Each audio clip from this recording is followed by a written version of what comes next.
There is nothing like treating yourself to one of your favourite coffees in such a cute mug that is seasonally appropriate on a horrible, gloomy day. It just hits the spot and it makes you feel so much better. Welcome back to my channel, my lovelies. I hope you're all having an amazing day. I'm making this video today because in the past I've been very honest with you guys about my mental health, and okay, so for anyone who's new, I have been diagnosed in the past with depression and anxiety disorder, and it's not fun. I've been struggling with it for 7 years, for them both for 7 years, and I did have an addiction stem from them, which I'm not going to go into right now, but it was not substance related. I will say that, which I do think pertains later to this video. And after 7 long years of mental health struggles, I've finally learned how to not get over it, of course, but start to be a happier person generally. That when I'm not in one of my sort of episodes, I just feel more uplifted rather than more negative 24/7. I hope that makes sense, but basically I'm doing really well. I'm doing so good at the moment, and I think that it's because, or I know that it's because, I have finally learned how to stop hating myself for the past. And by the way, I am wearing a shirt. I just noticed that it keeps on, like, when I go like that or whatever, it's like looking like I'm not, but hey ho. I finally learned how to sort of let go of the past and forgive myself for everything that I have ever done, which I wish I had not, which there is a long list. Okay, there is a long list, and I used to not be able to get over it at all. And I mean, literally, I would sit and ruminate hard and spend hours thinking about how much I hate myself for doing this and doing that, and why would I do it? It just isn't fun. And I finally learned how to get past all that and get rid of those negative habits. I mean, come on, they are detrimental to your mental health. So finally learned how to let go of those toxic habits, and basically because of the comments and whatnot on those videos where I have spoken about my mental health, I know that a lot of you guys do struggle with it too. So I just wanted to sort of talk a little bit about how I have moved myself into a really positive headspace, rather than, I mean, literally when I had depressive episodes, I could not get out of bed. Even to go to the toilet, I would hold it for hours. A couple of times my boyfriend had to bring my toothbrush and toothpaste and like a cup and stuff into the bedroom. I would brush my teeth in the bed because I just didn't have the energy to get up. I just wouldn't get up for anything. And I have gone from that, feeling that I had no future, nothing to look forward to, nothing to be happy about in my life, to feeling really positive, really looking forward to what life has to offer, and just waking up generally day to day in a good mood and in a productive mood. So if you're at all intrigued how I've managed to transform my mental headspace, then keep watching. I think it could maybe involve a few good tips. I do have notes because I've never made a sit down and talk video before, obviously. I'm going to try not to look at them too often, but I just really don't want to forget anything. I sat down and I really thought about what has made me the person that I am right now as opposed to a year ago. And there is a lot of stuff that I have been doing to try and work on myself. So let's get started. Pretty much I have been, other than like manifesting and stuff like that, to think about the positive future, I've more been working on my past because I just couldn't let go of it. I know that this is a really common problem, but a lot of people will think about things that they've done or that they're not happy with a lot, and they'll put a lot of energy and time into that one thing. And let's not do that anymore. Let's not do that anymore. It's not good, it's not serving us, and it is not gonna help. Trust me. Time is money, babe. You're spending all of your time thinking about that time that you did something. I don't know what you're thinking about, but it probably isn't that big. It's not gonna end your life. It is not gonna ruin your future. It is not that big a deal, so don't spend time thinking about it. Yeah, this sounds a lot easier said than done. It is, but you can get there. It is possible. The first thing I did was start to believe that everything happens for a reason. And I know a lot of people are probably sitting there rolling their eyes. I really struggled to believe this at first, and I mean, I literally had to wake up and tell myself it over and over again every single day. Because of my depression, I sort of was desperate to be liked. I never really had any friends, and I was absolutely desperate to be liked. As a result, after say one drink, let's call it juice, you guys know what I mean, after one juice I would start, or maybe not one, but you know, after starting to have some juice, I would start to get louder. I would start to overcompensate. My normal depressed self is quite quiet, sort of like draws back into herself a lot, and it's like after starting to have some juice, I transformed, I overcompensated, and I became a very different person, a really loud person. I always woke up in the morning and I never forgot anything, but I was so embarrassed. So it's not like I blacked out and didn't know if I should be embarrassed. I just was embarrassed because I thought I'd made such an idiot of myself, and everyone could tell that I'd had juice, and you know, maybe they even thought I had a problem. And even if I did little things like stumble, I'm a clumsy person, but I'd be thinking they all think that I have had way too much, and that'd get me really embarrassed. And the next day I hated myself. I mean, it is a depressant anyway, and don't get me wrong, I didn't go crazy, but when you're already depressed, it really brought out the depressant side of me, and I just could not let go. For days afterwards I would sit in a stupor, hating myself, wondering why I'd done it. And I knew why ultimately was because I was so desperate for people to notice me so that I could make friends. The only way that I could make friends was to talk to people, and the only way I could talk to people, to me, was if I had some juice. So it was a horrible cycle, because even when I hated myself, I knew I would go back to it. I wasted so much time and energy hating myself for that. Unnecessarily. Completely unnecessarily. The thing is, when I decided that enough was enough and I really wanted to change, I started waking up and telling myself a mantra that suited me, which is that I am beautiful, I am confident, I am worthy, I am intelligent, and I have nothing to hate myself for, and I have done nothing wrong. And over time I started to realise, I mean, this wasn't overnight, but with time I did realise that actually it's true. I have got nothing to be embarrassed about. Nothing. In all of those places where you drink juice, everyone around you is too normally. So they're not even noticing you. So I was spending so much time worrying about what everyone else was thinking when they weren't even thinking about me. Okay? The only person thinking about me was me. And I was putting all of this energy into hating myself for it. And why? Because there was no reason. There was no reason to. No one ever said anything for a reason, because no one even noticed. And when I started to actually think about the instances, I never did anything embarrassing or rude. I never hurt anyone's feelings, and I never hurt myself, as in physically. I never did anything like falling over publicly, and as a result, there was nothing even to think about. I went out and I had a nice night, and all of the guilt that I would wake up with, and all of the self-hatred, that was just my mind. That was my depressed mind telling me I should feel guilty for having a good time, when that is not the case at all. You should not feel guilty for enjoying yourself, and I should not feel guilty for enjoying myself.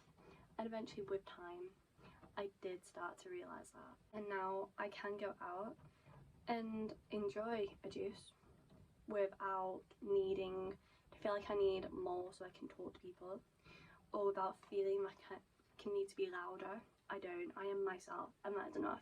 If someone sees me and wants to talk to me, perfect, I will welcome you over. And if no one does, then it wasn't meant to be that night.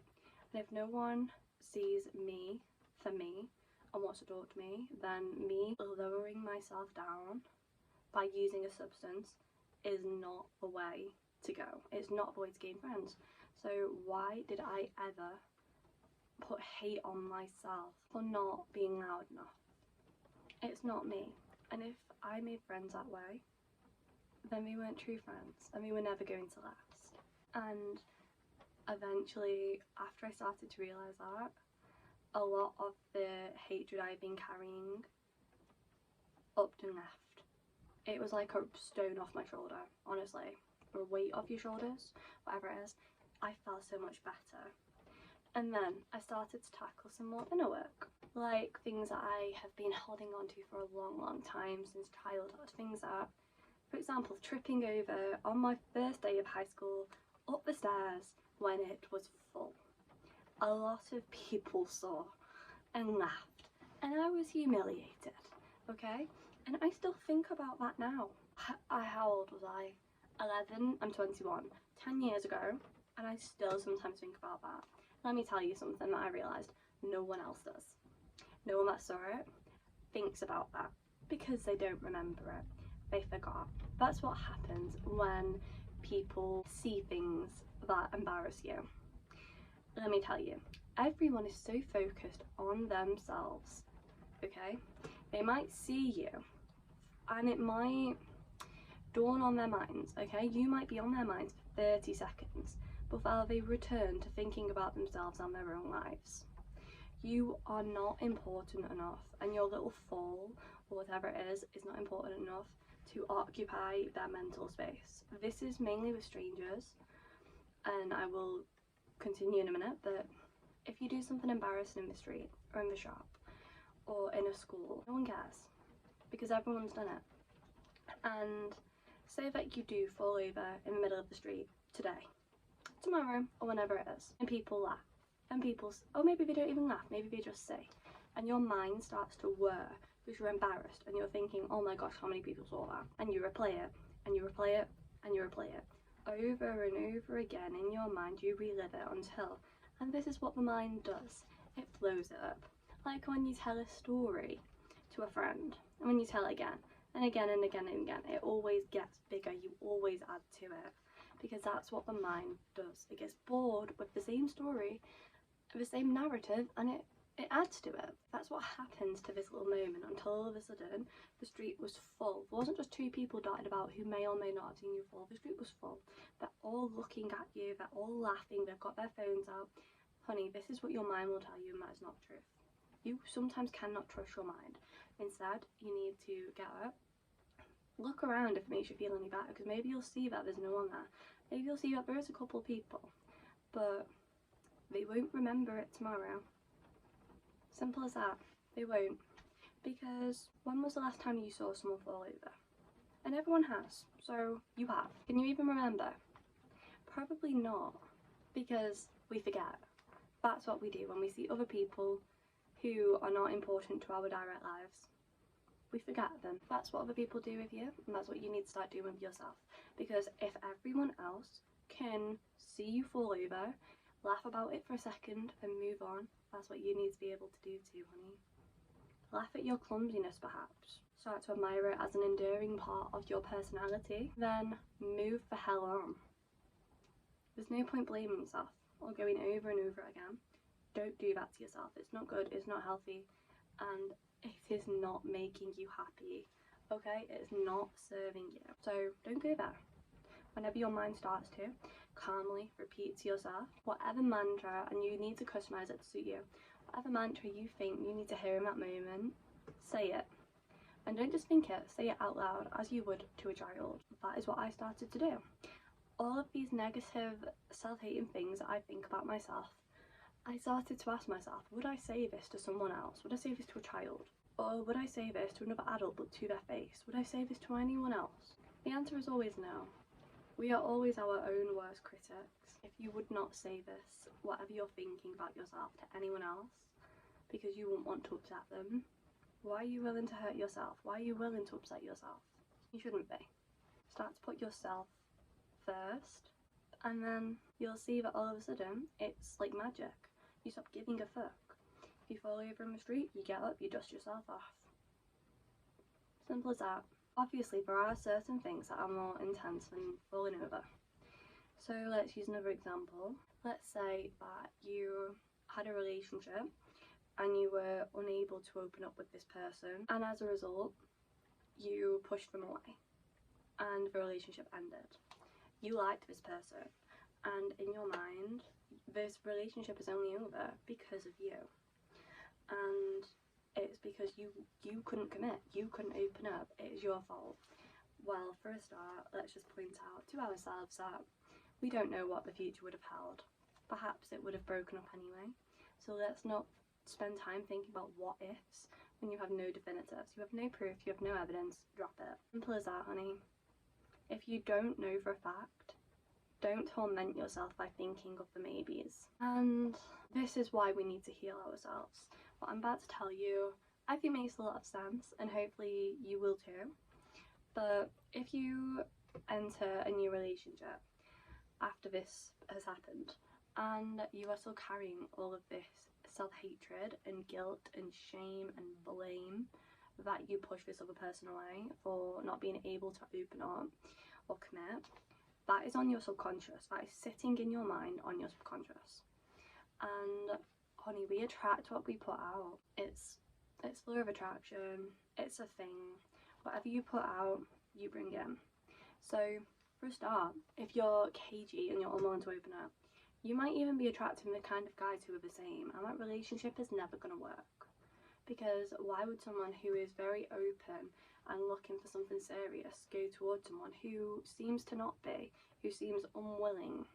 They wouldn't. And even if they are, and you manage to find a guy who's amazing and he really does want you to be open, he is being with you, but you still blame yourself for the previous relationship breaking up, you're going to have subconscious fears that you're going to do the exact same thing again. In your mind, you are going to just think that that is what you do. As a person, you can't open up, you're unable to, and you're going to just end this relationship the exact same way that you ended the last one. Well then, subconsciously, you're already thinking, well then what's the point in trying to open up and commit when this relationship is not going to work out? Just like the last one, there's no point in putting all of my energy into this guy, all of my eggs in one basket, as they say in Love Island. There's no point in doing all of that and exerting all that energy if this is just going to end up the same way as the last one. And then, because you're thinking like this, you don't open up, you don't try and commit. Relationship does end the same way as the last one. And then you're thinking, oh my gosh, but it's a pattern and it's me. I'm just incapable of opening up and I cannot commit. And I'm never going to have a relationship because I always push them away.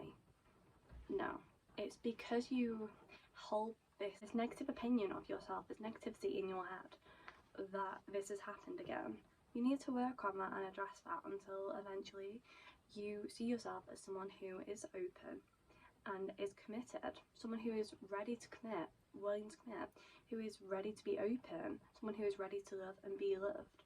When you see yourself as all of these, you will start to attract the same kinds of people, and then you will finally have a relationship that works. It's all about self-perception.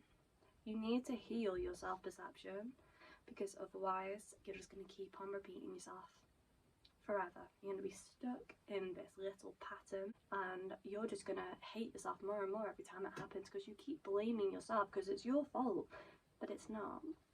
It's your mental health, and it is such a big deal, mental health, that if one little thing, if we have one little small negative opinion about ourselves in our brains and we let it fester, it's like a disease. It will grow, okay? It will spread, and we need to not let that happen. We need to work on it as and when these things come up. You are beautiful, you are confident, you are willing, and it's as simple as that. If you can start to repeat mantras to yourself every single day, eventually you will notice that they are true. And when you realise that they are true, then you're already halfway there, honey. And you're on the road to a successful, committed relationship. And as I said, if those things didn't work out in the past, you've got to let it go. Your past self is a different person, okay? Tomorrow, I am a different person to what I am right now. So the present is a new beginning. Every single day is a new beginning. And I choose that I am a different person to what I was 1 year ago. I'm not the same person. And honey, I am not embarrassed by anyone else's actions. So I am not embarrassed by my past self's actions, because that is a different person. She's a different girl and she is gone. And I can't do anything for her now. Okay? Not that I need to, as I said, I realise that her issues were not that big, comparatively. The things that she thought, they weren't that serious. But I can't do anything for her. All I can do is work to protect my future self.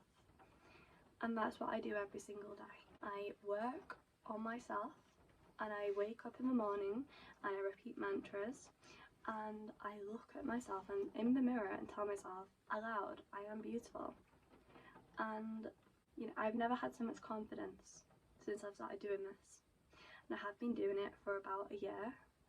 You know, manifestation, mantras, I don't know, in healing work. I've been doing all this stuff for a year, and I cannot tell you how much of a difference it's made. And it will for you too. You just need to give it a chance. And I swear to God, you will start to feel better. You will heal traumas you didn't even know you had. Just give it a chance. I'm gonna be honest, I've not covered even half of what I wanted to speak about, but I think that this has already been a long video, and if I do cover all of that, then we will be here for 2 hours and it'll just be me on my own by the end of it. So I'm going to wrap this up, but I will say one more thing. Just think about what couldn't have happened if whatever did happen didn't. Okay? Just think about that for 1 second. If you fell over and you learn to laugh at yourself, that makes you a better person. It increases your sense of humour. Everyone loves someone who can laugh at themselves. There is nothing worse than someone who takes themselves too seriously, because they don't have a sense of humour, and that automatically shuts so many doors to personal connections, okay? Humans don't like humans who take themselves too seriously all the time. It's a fact. So if you can fall in the street, learn to get up, giggle about it and walk on. Then if something like that happens in a public environment, like in a bar for example, or a restaurant, then people laugh. Maybe if you're laughing too, they'll talk to you, okay? That's happened to me before. I fell over in my local, and I wasn't even on the juice, by the way. I was on a can of Diet Coke, and a couple of people did giggle, but because I was giggling too, I wasn't offended. And then they spoke to me because they could tell I wasn't offended, I wasn't taking myself too seriously. They said, like, oh, what was it? I think one of them opened with, oh, did you have a nice trip? You know, the classic. And I was like, oh, I did, thank you, it was lovely, I went to Italy. And it started a conversation, it started a joke. It was human interaction, and it got me more confident, me struggling to be able to talk to people. Me falling over led to human interaction and conversation, and an increased confidence that when people talk to me, I can talk back. For a relationship example, what happened? You split up, but then what happened? What happened because you split up? Maybe you moved back in with your parents and you got a lot closer with your family. Maybe you realised that there was issues that you needed to work on, and you worked on them and became a healthier, happier, all-round better person because you worked on these issues that you only realised you had because this relationship ended. Maybe you even met someone else. Maybe you started solo dating because of it, and you wound up going to a coffee shop to get yourself your favourite coffee, and you bumped into someone new. All of these things are possible because of that one event that you hated on yourself for so much. But when you finally learn to let go of it and get past it, it led to all of these new possibilities. At the end of the day, one door closing is 10 doors opening, and you get to pick which one you go through. And you're never going to know what's on the other side. It is always a positive, okay? And I have had to tell myself that. And I know, you might be thinking it's very easy for me to say that, but I have been dumped. I have had a very difficult situation at the moment with my job. And at the time that it all happened, I went to blame myself. Of course, everyone does. Once I realised it wasn't my fault, I got dumped because the person was just, I mean, we were kids. He was just a bit of a dick. And with the job situation, I have proof that it wasn't my fault. I still go to blame myself. I still think maybe, but no. We end that narrative. I don't let those thoughts enter my head, because I know where it's coming from, and it is coming from my depression, my depressed state, which we don't allow in anymore. I don't allow that to control my narrative. I don't allow that to control my thoughts, and I'm a better, happier person because of it. You can control your thoughts, and it just takes a while to learn how. but eventually one day you'll wake up and you won't have to tell yourself that you're beautiful, because you'll look in the mirror and you'll think it. You'll just know it, because it's not even about physical beauty, honey. If you look at yourself truly, you will see a beautiful personality, and you'll be able to appreciate every gorgeous thing about yourself internally and externally. And because of that, you walk down the street with your head held higher. You know, you maybe dress a little bit nicer because you think that you deserve it. And you'll never know what that attracts. People who are happy and well presented, who take care of themselves, they attract everything. Like I said, you bring in what you put out. So we need to put out positivity, honey. We are strong, powerful, confident women, and we understand that sometimes people make mistakes and we do things that we can be embarrassed about, and that's what makes us human. And the little things, sometimes they turn into funny memories that you look back on. Like my auntie once, she fell off the chair, she got back on and she fell off the other way, and she was mortified. And now she laughs harder than all the rest of us when we think about that memory. And it's nice, it brings us together. I really appreciate all of you. And I have 1,500 subscribers, okay? Logically, at least 10% of you, so 150 people, have mental health problems, and that is at least. If this could help one of you, that makes it worth it to me. Let me know if you want any more talking videos, because I have a lot to talk about. This was only maybe 20% of what I wanted to talk about. If you want to know all of the other things that I've done that have completely changed my perspective, got me up out of bed every morning with a smile on my face, let me know. And I really, really hope that you enjoyed the video. I love you guys, and I'll see you soon. Bye!